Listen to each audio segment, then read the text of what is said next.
It now. Okay. So, namaskar, everybody.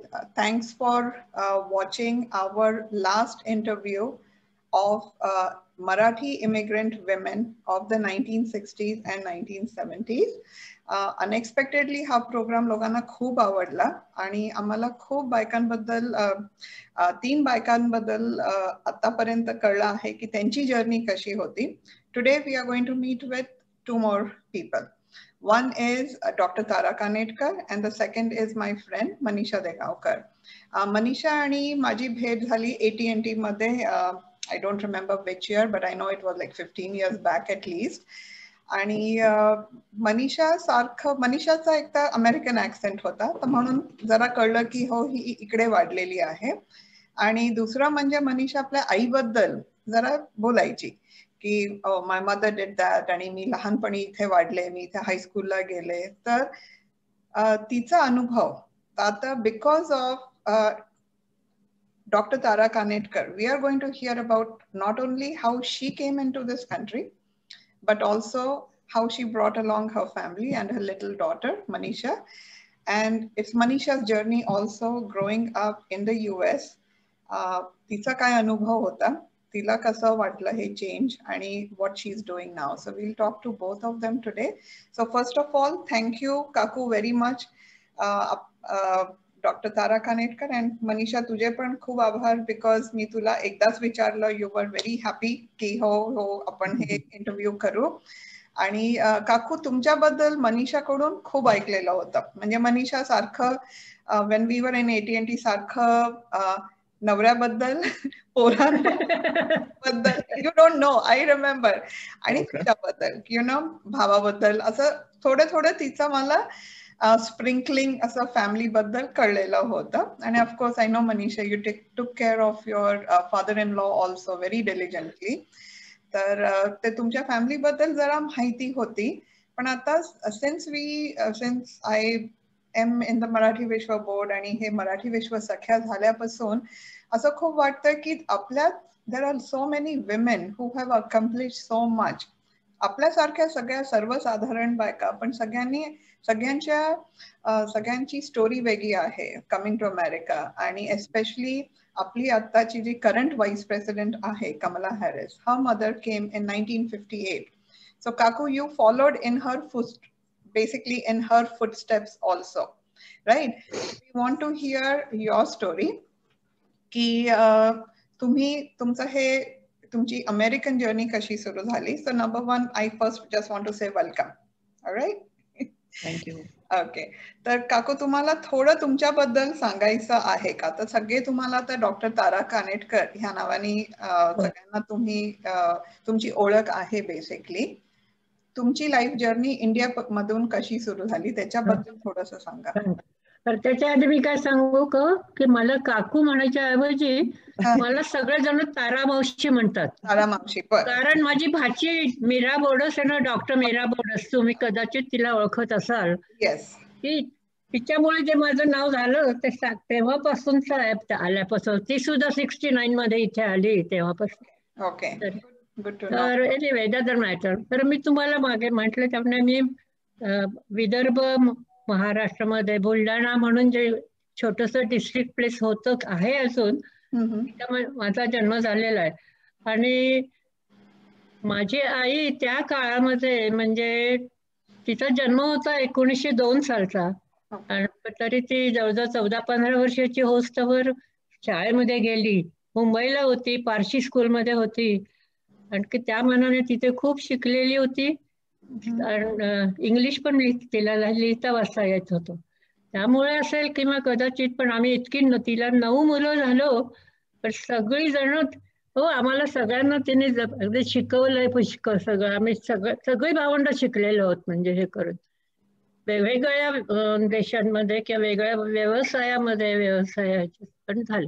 Doctor फक्त मीच झाले आमच्या 9 भावंडांपैकी, पण नंतर माझी बाचरं वगैरे बरीच झाली डॉक्टर करून. तर माझं काय झालं, तिथे ते बुलढाणा लहान गाव असलं तरी अजंठा हिल्सवर असल्यामुळे ब्रिटिश लोकांनी त्यांना फार पसंत केलं थंड हवेकरता, आणि डिस्ट्रिक्ट प्लेस केलं. त्यामुळे तिथे खूप सोयी झाल्या सगळ्या फॅसिलिटी, म्हणजे हायस्कूल आणि 2 होती, शिवाय कोर्ट्स होती, सगळं काही होतं. म्हणजे त्यामुळे माझं सगळं हे एज्युकेशन इंग्लिशमध्येच झालं पहिल्यापासून. फक्त पहिली 4 वर्ष मराठी, नंतर सगळं इंग्लिशमध्ये होतं. मग नंतर मला स्कॉलरशिप मिळाली मॅट्रिकच्या वेळा, म्हणून मला 2 वर्ष मी अमरावतीला होते कॉलेजमध्ये. आणि मग नंतर माझं शिक्षण सगळं माझ्या मोठ्या भावाने केलं मेडिकलचं. एअरफोर्स मध्ये होता, त्यामुळे करू शकला असं म्हणता येईल. Very good, very nice story. हो ना, सगळी असं म्हणजे एकमेकांना मदत करायची भावना हे पहिल्यापासून ठरलेलंच होतं. प्रॉब्लेम आजी विधवा खरं झाली होती. आजी विधवा झाली होती. माझे वडील खूप लवकर गेले, ते 55 वर्षाचे असताना. म्हणजे माझी आई 45 वर्षाची होती. तेव्हापासून आम्ही फक्त 2 बहिणींची लग्न झाली होती, बाकी सगळं आमचं तिनेच केलं सगळं. म्हणून ते सांगण्यासारखं एक आहे की त्या वयामध्ये आणि इतकी मुलं झालेली असताना. आणि तुम्ही तरीही मेडिकल केलं म्हणजे त्यामुळे सुद्धा असेल कदाचित. पण माझ्या आईची पण फार इच्छा, माझ्या वडिलांची इच्छा होती, आणि मला पण खूप पहिल्यापासून मेडिकलला जायची इच्छा होती. त्यामुळे आणि झालं, शक्य झालं म्हणून जाता आलं अर्थात, नाही का. म्हणजे ऍडमिशनच मिळाली नसती तर मग काही प्रश्नच नसतो. पण मिळाल्यानंतर मग त्यानंतर मी DCH केलं, म्हणजे डिप्लोमा इन चाइल्ड हेल्थ. हो, मी वाडिया चिल्ड्रन हॉस्पिटल इन परवाळा ना मुंबईला, तिथे मी होते एक. तिथून मग आधी घटप्रभा म्हणून एक कर्नाटकामध्ये हेल्थ इन्स्टिट्यूट आहे, तिथे होते. माझ्या मिस्टरांच्या प्रमोदच्या मावशी त्या पण डॉक्टर होत्या. त्या तर म्हणजे त्या बाल विधवा, आणि तेव्हापासून त्या डॉक्टर 32व्या वर्षी डॉक्टर झाल्या त्या. बापरे. कारण काहीच शिक्षण नव्हतं पहिल्यांदा सगळं. मग त्यांनी आमचं लग्न जमवलं. मग नंतर आम्ही मुंबईला होतो. बॉम्बे म्युनिसिपल कॉर्पोरेशन मध्ये अंधेरीला हे होते इन्चार्ज. ते पण ह्याच्यातच होते. He is an engineer. मग तुम्ही मुंबईला शिफ्ट झाला आणि मग तिथे असताना मला, म्हणजे माझं सासर पुण्याला, अर्थात सासू सासरे पुण्याला होते. तर डॉक्टर बानू कोयाजी म्हणून ज्या होत्या ना, आता नाही आहेत मला वाटतं, तर त्यांनी अमेरिकन काही डॉक्टर्सशी कोलॅबोरेशन करून डॉक्टर्सना इथल्या हॉस्पिटल्समध्ये, अमेरिकेतल्या हॉस्पिटलमध्ये ट्रेनिंगला किंवा रेसिडेन्सी करायला वगैरे म्हणून एक्सचेंज व्हिजिटर म्हणून मला पाठवलं होतं. त्याच्या अगोदर मला तिथे परीक्षा द्यायला लागल्या. पास झाल्या ना. इकडे यायचं पण कसं ठरलं? म्हणजे आता ठीक आहे ते पाठवत होते, पण घरचे तुमचे everybody was okay with it? त्यामुळे काय झालं, म्हणजे एक तर आमच्याकडे म्हणजे तसा पैसा फार नव्हता, त्यामुळे ही फारच म्हणजे सोयीची गोष्ट झाली होती की मला सगळं पूर्ण पॅसेज मिळणार होता विमानाचं पॅसेज. शिवाय इथे आल्याबरोबर नोकरी, म्हणजे त्याच दिवशी दुसऱ्या दिवशीपासून. पण माझे सासू सासरे दोघंही अगदी कबूल झाले. ते म्हणजे मनीषा लहान आहे तरी आम्ही तिला सांभाळू, तुझा तिथे थंडी खूप असते, सगळं नॉनव्हेज अंडी बिंडी सगळं खात जा. आणि ते म्हणजे अगदी इतके ऑर्थोडॉक्स की कधी हात सुद्धा लावायचा नाही कशाला, पण म्हणजे परवानगी दिली. पण माझ्या आईची तर फारच इच्छा होती की आपल्या कोणीतरी मुलांपैकी पुढे म्हणजे फॉरेनला जाऊन पुढे काहीतरी केलं पाहिजे म्हणून. त्यामुळे सगळ्यांनी उत्तेजन दिल्यामुळे मग मी इथे आले.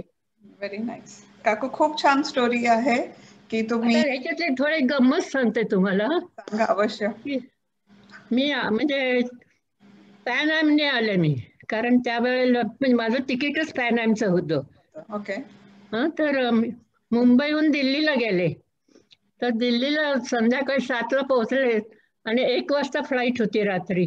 तर मी इमोशनली ही 2 वर्षाची तिला सोडून आणि हे सगळं करून मी गेलेले. तर मला तिथे जी झोप लागली बाहेर त्याच्यात एअरपोर्टवर, तर ते घाबरले सगळे पॅन ॲमचे लोक. तिथली जी बाई होती ती मला उठवायला आली आणि ती म्हणली, are you sure you will be able to take this flight? Look so sick. म्हटलं no I have to go today because tomorrow I have to start working. Oh my God. तर तिने मागच्या प्लेन आल्यावर प्लेनवरच्या शेवटच्या 3 seats रिकाम्या करून मला झोपायला दिलं पूर्ण. ओके. त्यावेळेला तुम्ही आला उतरायचं ना, कराची, मग दुबई, मग फ्रँकफर्ट, मग लंडन, असं 2-2 तासांनी उतरत जायचं सारखं. अरे बाप. कट होती खूप. आणि तुमचं वय किती असेल काकू तेव्हा? 31. 31.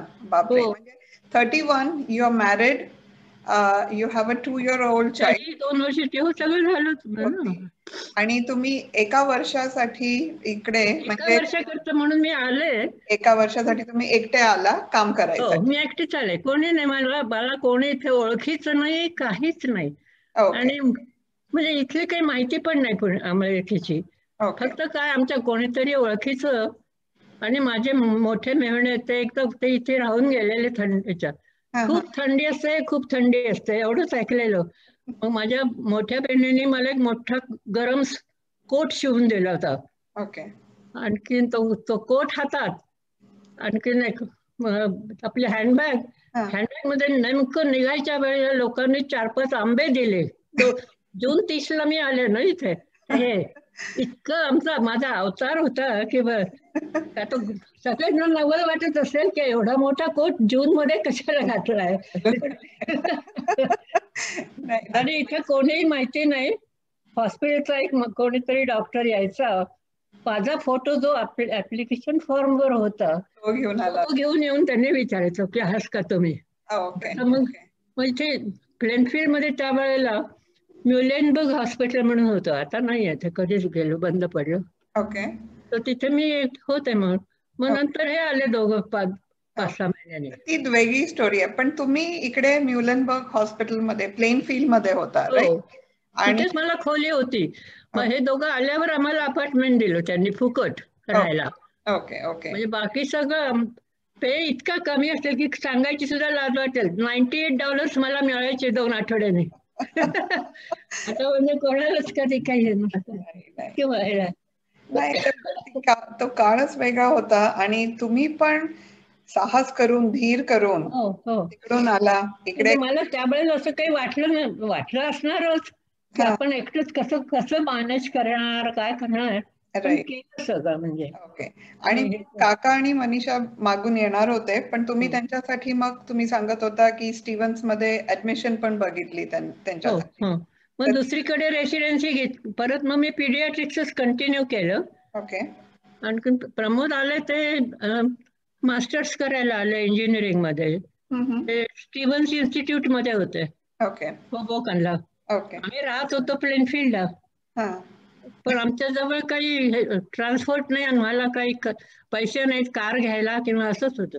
पण भारतामध्ये आमच्याजवळ स्कूटर होती, पण स्कूटरचं लायसन्स होतं. म्हणून मग इथे आम्ही स्कूटर शोधायला सुरुवात केली, विकत घ्यायला. तर इथे एक विन्स म्हणून एक VIP होंडा म्हणून होतो ना, त्यांना चौकशी केली आहे का, तर तो हो yes plenty, I am the dealer for that. तर त्याला स्कूटर माहित नाही. स्कूटर आणि मोटरसायकल हे दोन्ही एकच असं धरून चालले होते. कोणी बघितलेलीच नव्हती स्कूटर. भारतात किती कॉमन आहे त्या मनाने, त्यावेळेला सुद्धा कॉमन होती. मग स्कूटर घेतली. आणि I know Manisha, you have memories of standing in front of the scooter, right? पण मग एनिवे आम्ही ती स्कूटर घेतली विकत. प्लेनफील्डहून 50 मैल होबोकनला रोज जायचे सकाळी उठून. त्याच्या अगोदर मग आम्ही आधी थोडे दिवस मनीषाला ते नर्सरी स्कूल मध्ये सोडायचे, डे केअर मध्ये. आता ते सुद्धा इतकी ही होती की कोणाला काही कल्पनाच नाही की ही उभी कशी राहते, कशी बसते, स्कूटर म्हणजे काय असतं. सगळे शाळेत त्यांचे जे होते लहान लहान मुलं आणि टीचर, त्या सगळ्या जण सगळे बाहेर येऊन उभं राहायचे. ही आली गेली की मला सोडलं दिवशी, आणि त्यांना ते खरंच वाटत नाही की स्कूटर म्हणजे सगळे आला ते बाहेर बघायला. त्यावेळेचे फोटो मी शोधत होते पण नाही मिळाले, कुठे सापडले ना.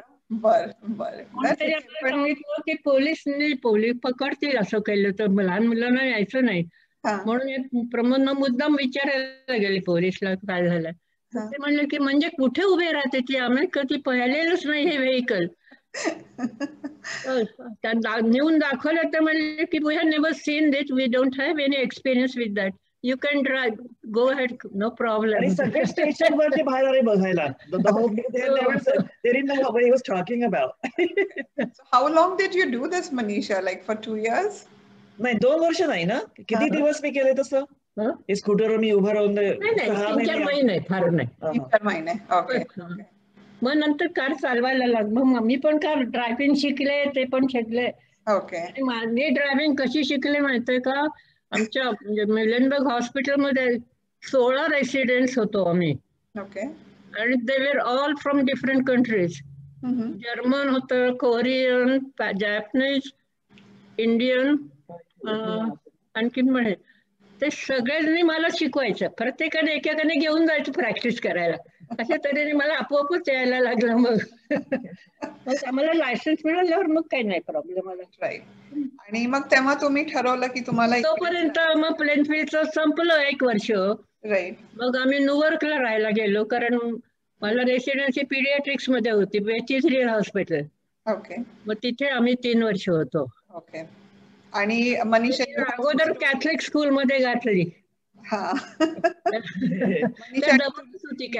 have some stories to tell about Newark, right? की तू तुझ्या स्टोरीज सांग आता थोड्या.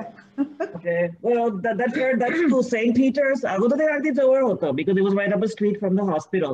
म्हणून ते मला वाटतं मी एकटी जायची ना चालत, का कोणतरी घेऊन? नाही, मी तुला सोडायची. हो का? तेव्हा मग मी चालत जायचो. पण नंतर we moved to Ivy Hill apartment. So Ivy Hill is the equivalent of Hilltop in Edison. म्हणजे इंडियातून आलं की अगोदर मग तिथे उतरायचे. So we had moved there. तर मग काय झालं की ते मग मला बसनी, आणि तेव्हा दुसरीत होते इन कॅथलिक स्कूल, आणि मला ते पब्लिक ट्रान्झिट बसनी जायला लागणार होतं. आणि पहिल्या दिवशी मी थांबले होते बससाठी, आणि आम्हाला हे माहित नव्हतं की ती बस लवकरच येते शाळा सुटायच्या अगोदर. त्यामुळे आम्ही अर्धा तास गेला, 1 तास गेला, मी अजून तिथेच उभी एकटी. तर माझ्या वर्गातली एकटीची बहीण, तिने मला पाहिलं. This is a black girl, and she said, "How come you're still waiting?" I said, "The bus never came." तर मग ती मला म्हणे की, "Well, you know what? My mom is a nurse, and she knows your mom. So you come to my house, and I will put you in a taxi." So मग मी ऐकले, मी गेलो तसं. I went to her house, and she paid for the taxi, and I went to the babysitter. म्हणजे at 7 years old, all by myself. म्हणजे मलाही काय कळत नव्हतं काय करायचं.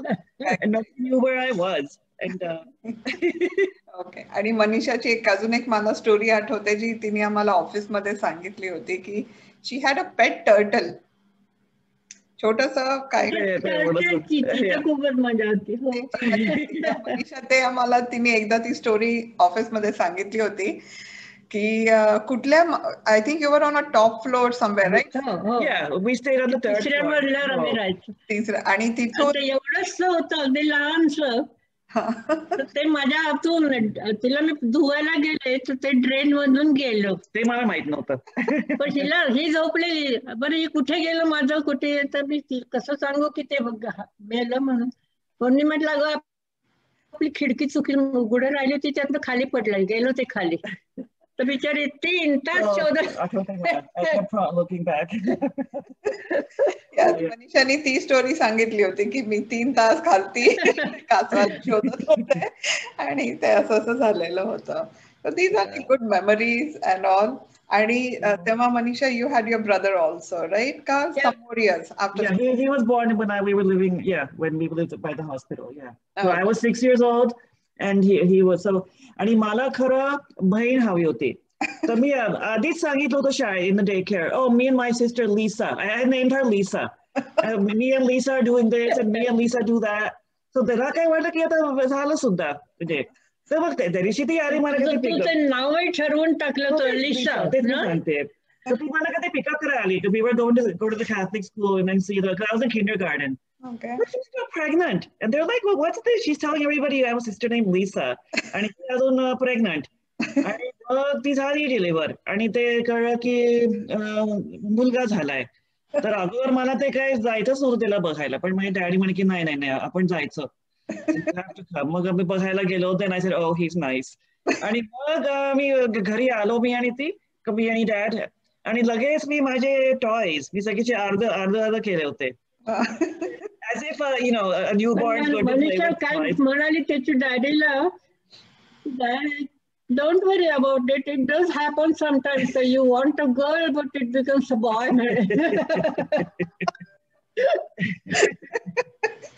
Oh my God, did you tell your brother this story, Manisha? He knows. No, ज्याला हे माहितीये का नाही. बरं, त्यानंतर मग मी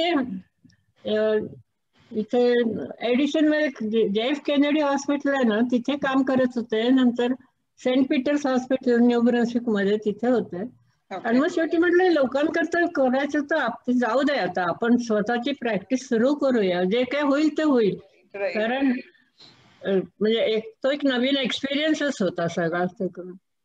तोपर्यंत आम्ही एकदा भारतामध्ये जाऊन आलो होतो, 3 महिने राहून आलो होतो. तर आता ठरलं की आता इथेच राहायचं. मग आता नको तिकडे, कारण तिकडे म्हणजे सगळ्या अडचणी हे करून बाकीच्यांची म्हणणं की आता जेव्हा पैसा मिळणार तेव्हाच तुम्ही परत येणार, तर काय उपयोग आहे, त्यापेक्षा परत अमेरिकेत जा, तिथे पैसा तरी हे करा. झालं तर आमच्याही मुलांना घेऊन जा. झालं म्हणून मग मी तेव्हा प्रॅक्टिस सुरू केलं. त्यावेळेला तो एक डॉक्टर होता गॅन्डेक म्हणून, तो ही डायड ऑफ हार्ट अटॅक. त्यांच्या कोणत्या ओळखीच्या मित्रांनी मला रेकमेंड केलं की त्याचं ऑफिस तू घे, त्यांची प्रॅक्टिस. त्याच्या बायकोला काही ते बरोबर वाटत नव्हतं, कारण एक म्हणजे फॉरेनर आणि दुसरी म्हणजे मी बाई. आणि तो होता चांगला लठ्ठ्याचा मोठा उंच माणूस, कोण होता तो हे केलेला. तर तिला वाटलं मला काही जमणार नाही, माझ्याकडे पेशंट त्याचे येणार नाहीत म्हणून तिने अगोदर आम्हाला नुसतं रेंटवर दिलं होतं ऑफिस चालवायला 3-4 महिने. पण 3 महिन्यामध्येच म्हणजे एवढं वाढायला लागलं एकदम, तर मग तिला जरा हे म्हणजे खात्री वाटायला लागली आणि मग हाव पण सुटली असेल का सोडून मग सगळं मला विकून टाकलं त्यांनी. मग घरात पूर्ण घरही विकलं, सगळंच दिलं मध्ये. प्रॅक्टिस घरात होतं, म्हणजे वरती घर आणि खालती प्रॅक्टिस होती. ओके. त्यानंतर मग मी फॅमिली प्रॅक्टिसची पण बोर्ड घेतली परीक्षा. आणि मग तेव्हापासून जे सुरू केलं, तर मला सगळं त्या एरियातल्या अमेरिकन, आपलं इंडियन, दुसरे सगळे पेशंट माझ्याकडे.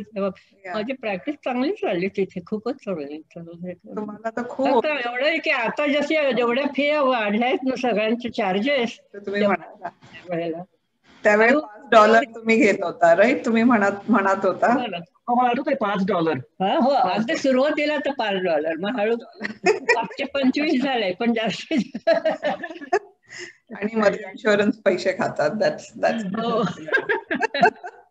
आणि I know lot of people know you from Edison, from your practice, right? तुमच्या ओळखी लोकांना तुम्हाला, you just know a lot of people basically from Edison area, म्हणजे प्रॅक्टिस मुळे, right? Even Indian started knowing you.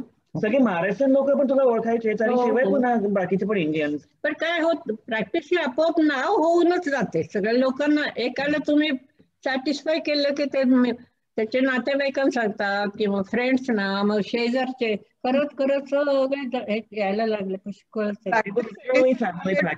मग त्यामुळे मला स्वतःला काय वाटतं की माझी प्रॅक्टिस इतर सध्या जे कोणी कामं करतात त्याच्यापेक्षा थोडी वेगळी अशी होती की माझ्या सगळ्यांची मैत्री झाली तिथल्या माझ्या पेशंटची, त्यांची माझ्या बरोबर. म्हणजे त्यांना मी त्यांच्यातलेच कोणीतरी आहे आणि त्यांना खरोखरच केअर करते असं त्यांना वाटायला लागलं. आणि कसं सांगतो तुम्हाला की एकदा आम्ही भारतात गेलो आणि जाणार आणि गेलो की महिनाभर राहायचं हे करून. तर त्या इतकीच एक बाई अपसेट झाली, तिने सगळं चर्चमध्ये प्रार्थना अरेंज केली माझ्याकरता. ट्रेन सेफली जाऊ दे, सगळं परत येऊ दे ती परत. कधी कोणी काही ऐकलं नाही. तिने आपण मला जेवायला बोलवायचं किंवा काहीतरी खायला घेऊन यायचं. कॉफी तर दररोज, अगदी दररोज कॉफी कोणीतरी आणायचंच प्यायला ऑफिसमध्ये. खूप काय काय मिळायचं. क्रिसमसच्या वेळी तुला इतक्या गोष्टी मिळायच्या खूप. आणि मी रिटायर झाले तेव्हा तर फार लोकांना, म्हणजे माझ्या त्या जास्त करून बायका होत्या, पण दे वर व्हेरी अपसेट, रडल्या होत्या काही काही जण हे करून. आणि मला इतके एम्ब्रॉयडरी केलेलं किंवा विणकाम केलेलं इतक्या गोष्टी दिल्या. मोठाले अफगान्स असतात ना आपले पांघरायचे, 5 का 6 सगळे मिळाले त्यावेळेला. प्रॅक्टिस तुमची एडिसनला होती. तुम्ही राहत कुठे होता तेव्हा? लाईक न्यूयॉर्क वरून? पहिल्यांदा पिस्कॅटवेला राहत होतो. Okay okay. आणि म्हणजे न्यूयॉर्क सोडल्यानंतर आम्ही पिस्कॅटवेला घर घेतलं. Okay okay. मग त्यावेळेला माझे सासूबाई आणि सासरे 69 मध्ये इथे आले होते. म्हणजे बरोबर 4 वर्षात आम्ही 5, हे 65 मध्ये आले आणि 69. ओके. त्यावेळेस नंतर 3 वेळा ते आले आणि 3 वेळा राहिले. 1 वर्ष राहिले. माझी आई एकदा येऊन गेली पण मग इथेच आता इथे कसं, इथे हळूहळू आमचीच आता फ्रेंडशिप वाढली लोकांची, नाही का, ओळखी खूप होत गेल्या सगळं काही. आणि मनीषा, तुझा स्कूल एक्सपिरियन्स कसा होता मग? Because you came at a very young age, and how was your experience growing up in a different school? It was not easy because I was the only Indian kid. त्यामुळे when I first came and I was put in nursery school, they made fun of me. एक तर मला English अजिबात येत नव्हतं, म्हणून मी मराठीत बोलायचे, म्हणून मग तेच मुलं काय काय शिकले, हो नाही पाणी असे काय काय शब्द. And they used to make fun. You know, the kids I think are fundamentally just, I won't mean, but they tend to always make fun of other kids. मला कधी काही spaghetti पण कधी पाहिलं नव्हतं. And they used to serve us spaghetti. So I had no idea how to eat that. म्हणून असं मी नुसतं कधी फोडली असं कधी खायचे. And they used to laugh at things like that. But I think they came around eventually. Good. But when we moved to Piscataway, again, I was the only Indian kid. So every year, the first day of school, the teacher, like she was to do roll call, and then she would get to my name, and the Kanetkar. So as soon as she got to the J, I knew mine was next. Me te agodaras banun takaiche, Kanetkar. And yeah, I mean, we always stood out because we were the only Indian kids. I mean, I thought it's like night and day now how all these kids have it. Piscataway is like completely different now, Manjay. Oh yeah. So तुम्ही मागच्या वेळेला विचारलं होतं की तुम्ही दोघं जण immigration कसं घेतलं इथे किंवा काही ना, तर आमची गोष्ट सुद्धा जरा इतरांच्या पेक्षा वेगळी आहे म्हणून सांगते मी. स्वतः तर सांगितलं कोणी ओळखीचं नाही, काहीच नाही, असं नाही, इथे काही माहितीच नसताना मी एक्सचेंज व्हिजिटर म्हणून आले खरं. बरोबर. त्याचा अर्थ असा की तुम्हाला तर माहिती आहे की ते झालं माझं काम की मी खरं परत जायला पाहिजे. त्यांचा रूल असा असतो की नाही, unless you get another job और आणि ते तर स्टुडंट म्हणून आलेले. पण आम्हाला म्हणजे माझा पगार अगदीच तुटका आणि कसं व्हायचं म्हणून मग त्यांनी जॉब घेतला. तिथे मिळालं त्यावेळेला, घेते इंजिनियर असल्यामुळे हे करून. न्यूयॉर्कलाच होतं. ओके. तर तिथून तर मग आता जॉब घेतल्यानंतर असं वाटायला लागलं की कसं हे व्हायचं. तर त्याने भीती तर अशी होती की स्टुडंट असताना जॉब करायचा नाही, म्हणून मग संध्याकाळी कॉलेजला जायला लागले. 3 महिने त्यांनी पगाराचे जे पैसे चेक्स असायचे ते ठेवून दिले होते घरात. तर ती ऑफिसची सेक्रेटरी होती, ते म्हणले की what's the problem with you, how come you don't need any money, go to the bank too. तर मग त्यांना भीती वाटली, म्हणून मग ते गेले बॉसला सांगितलं की I am not suppose to work really because I am student. पण त्यावेळेला इतकी गरज होती का काय म्हणते, स्वतः इमिग्रेशन ऑफिस मध्ये तो घेऊन गेला. ओके. आणि सांगितलं की आम्हाला पाहिजे हा इथे कामाला. इमिग्रेशन देऊन टाकलं, ग्रीन कार्ड. लगेच ग्रीन कार्डच मिळालं लगेच.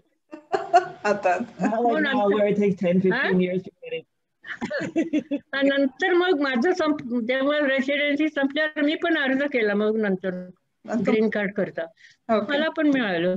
ओके. मला म्हणून पाहिलं त्यांनी की तुम्ही you are on exchange visitor visa, you are suppose to go back. म्हटलं but I have got 2 children, what will I do with them. म्हणे oh you don't worry, there are a lot of maids in India, they will take care of you, can start practice there. But no, I don't want to leave my husband here alone, I don't trust the American girls. इतकं पटकन मिळत होतं green card, काही प्रॉब्लेमच नव्हता. म्हणजे ते त्यांना तर मिळालं 66 ला मिळालं असेल बहुतेक किंवा 60, आणि मलाही पण आम्ही गेलो त्याच्या 69 ला मला मिळालं. वाव, म्हणजे 1964 ला आला, 66 अराउंड ग्रीन कार्ड मिळाला. वॉक इन आणि मिळालं. Good story. तर आता काय करता सध्या काकू तुम्ही? आता रिटायरमेंट मध्ये? What do you do now? आता रिटायरमेंट नंतर काय करता? आता घरी? येस. काहीच खरंच नाही का, त्याचा विशेष काहीच नाही.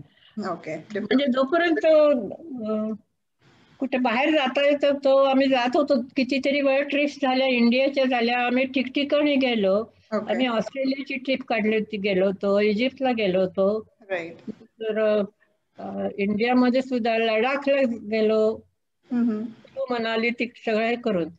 पण आता नाही जाते, कारण आता एकतर तब्येती पण एवढ्या चांगल्या, यांची पण प्रमोदचीच तब्येत चांगली नाही, त्यामुळे मग कुठे जाणं होत नाही. आणि आता गेलं आणखीन असं झालं की आता 4 वर्षापूर्वी मला कार ऍक्सिडेंट झाला. ओके.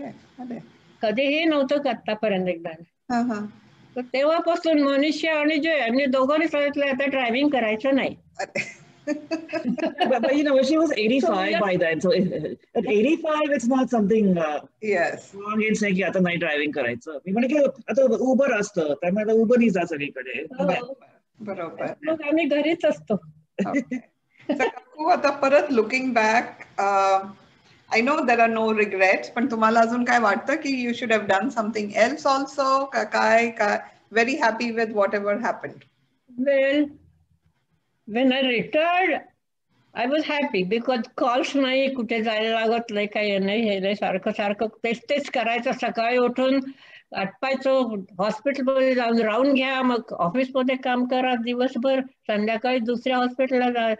तर बरं वाटलं पहिल्यांदा काही, पण नंतर फार 2-3 वर्षातच कंटाळा यायला लागला की अरे उगीच रिटायरमेंट घेतली, काही कारण नसताना, असं वाटायला.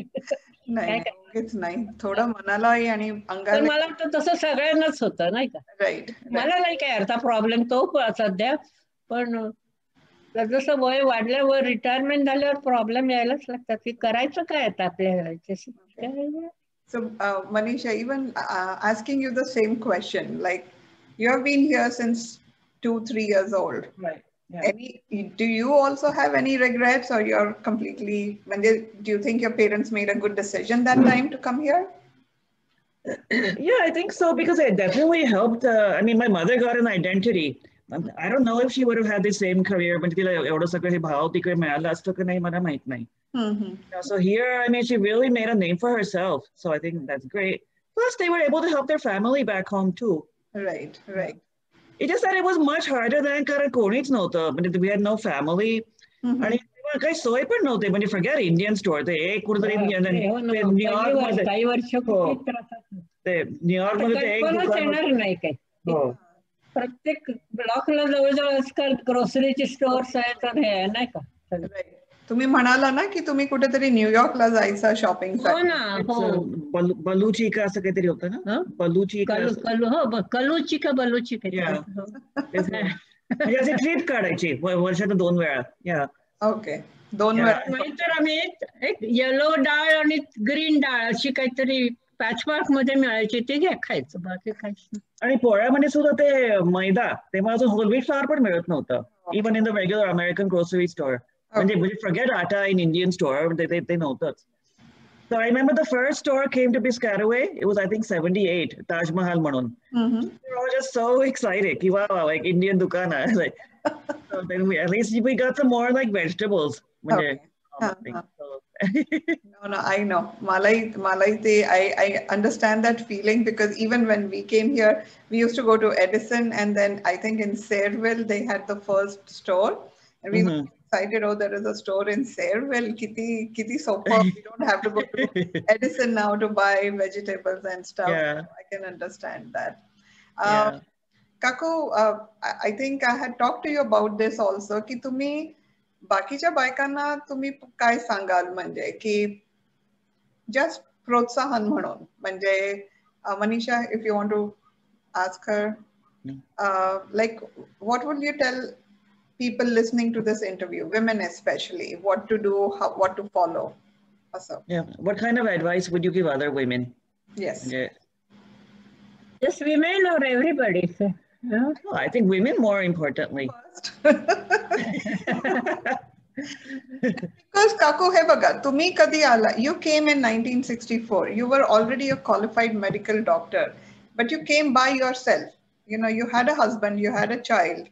And you had, तुम्हाला support होता तुमच्या family members, but it's still a very hard decision to completely, you know, leave that family, that comfort, support.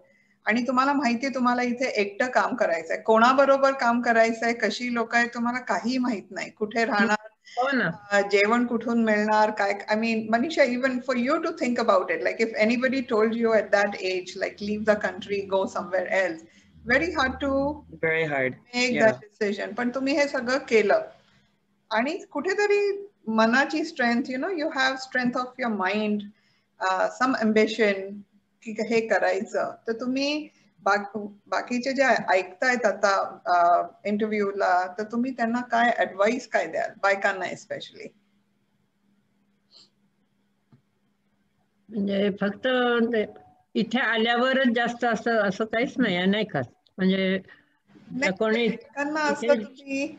म्हणजे तुमचं खरंच, म्हणजे मी जेव्हा ही सगळी स्टोरी ऐकली होती पहिल्यांदा, I was like very surprised की तुम्ही एकटे आला. म्हणजे नॉर्मली पीपल गेट मॅरिड, नवरा पहिले येतो, मग बायको येते, तुमचं एकदमच उलट होतं. आणि देन तुम्ही त्यांना सपोर्ट पण केला काकांना, like he went to Hoboken Stevens institute, and you know काहीतरी पैसे पण, त्यालाही पैसे लागतात, ते काय फुकट एज्युकेशन नव्हतं, right? So it's like a very hard decision. You had a very hard life also initially here. तर म्हणजे त्याच्यातून तुम्हाला एक तर असं आहे की म्हणजे करिअर स्वतःच असलं पाहिजे, हे डेफिनेट आहे. आता असं पूर्वीसारखं काही नाही की काही झालंय कॉलेज संपलं किंवा काही की मुलीचं लग्न करून टाकायचं आणि मग जे काय तुम्हाला तिला नोकरी करायचीच असली किंवा काही तर पार्ट टाइम तरी करा, किंवा मग म्हणजे major earn she will not be there, असं शक्यच नाही. हे बरोबरच नाही असं मी म्हणेन एकतर. म्हणजे बरोबर. आणि आता दुसऱ्या गोष्ट म्हणजे असं की मग ज्या वेळेला मी गेले असेल कॉलेजला किंवा याला, त्यावेळेला 2-3च गोष्टी फक्त अवेलेबल होत्या बायकांना, नाही का? डॉक्टर्स, टीचर्स, क्लार्क, कुठे काय आर्ट्स मध्ये म्हणा किंवा असं काही. तर हे सगळं, पण आता कितीतरी प्रोफेशन्स अवेलेबल आहेत आणि किती करिअर्स ओपन आहेत. शिवाय नाही म्हटलं तरी घरून सुद्धा सपोर्ट खूप असतो सगळ्यांना, की तुम्हाला काही करायचं तर करा. त्यावेळेला एकट्या मुलीला, बाईला जायचं म्हणजे, मी आज जशी आले तसं फार क्वचित होतं. म्हणजे अगदी क्वचित नव्हतंच खरं म्हणजे, नाही का? असंच मी म्हणेन. त्यावेळेला अडथळे आणायचे, उलट असंच की नको तू एकटी जाऊ नकोस कुठे काही. आता मी पाहते तर सगळ्या जणी, कोणी मुली पण पहिलेही कुठेही जाऊ शकतात, कुठल्याही देशात जाऊ शकतात, काही करू शकतात आणि हे करतात. किंवा आता त्यांना जर ज्यांना तो प्रोफेशन हवा असेल त्याला काही कोणी इतका अडथळा कोणी घरून आणतच नाही. इथेच असं अमेरिकेतच वाढलेल्यांचं नाही म्हणत, ते भारतातल्या लोकांना सुद्धा, नाही का? इकडनं इकडे यायला परवानगी सगळ्यांची असतेच. म्हणजे काही नाही. एक तर म्हणजे पैसा पण चांगला आहे आता पूर्वीपेक्षा इथेच. म्हणजे तो एक अट्रॅक्शन असतंच. म्हणून मी म्हणेन की तुम्ही जरी पेरेंट्सना, म्हणजे आई वडिलांना किंवा सगळ्यांवरती प्रेम असलं, सगळ्यांच्या बद्दल ओढ असली आपल्या ह्याच्याबद्दल, जर तुमचा तुम्ही धंदा, तुम्हाला जे काय करायचंय ते तुम्ही जरूर केलं पाहिजे. काही सगळं एक. आणि त्यामुळे 2 गोष्टींनी एक फायदाही झालेला आहे की पूर्वीच्या वेळेला जसं आम्ही आलो त्यावेळेला एकसारखं काही भारतात जाता येत नव्हतं, कोणाला भेटायला जायचं म्हणजे पेरेंट ह्यांना, किंवा ते फार कठीण. नुसतं फोन तर नव्हतेच. फोन म्हणजे लोकांच्या घरी जाऊन फोन करायचा असं सुद्धा केलेलं आहे मी सगळं हे करून तिथे. तर हे सगळं काही असताना तुम्ही आपण सोडायचंच नाही, म्हणजे काहीतरी करायला. Can decide whatever you do really. You must do that. Right.